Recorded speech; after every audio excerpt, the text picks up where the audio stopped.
আজ সকাল থেকেই মেঘলা আকাশ থাকবে কলকাতা সহ পার্শ্ববর্তী অঞ্চলগুলিতে। বৃষ্টিপাতের সে অর্থে কোনো সম্ভাবনা নেই।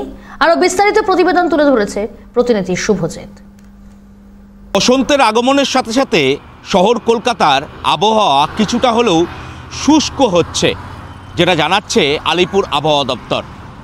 আগামী শুক্রবার পর্যন্ত বৃষ্টিপাত হওয়ার কোনোই সম্ভাবনা নেই দক্ষিণবঙ্গের জেলাগুলিতে, যেটা আলিপুর আবহাওয়া দপ্তর সূত্রে খবর।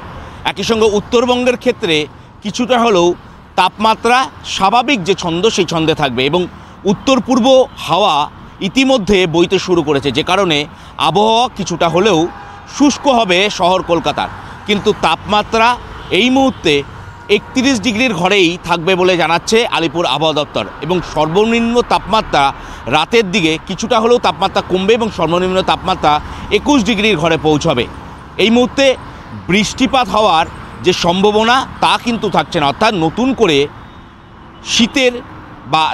শীতের যে আমেজ, সে আমেজ পাওয়ার কোনোই রাস্তা খোলা নেই বলে জানাচ্ছে আলিপুর আবহাওয়া দপ্তর।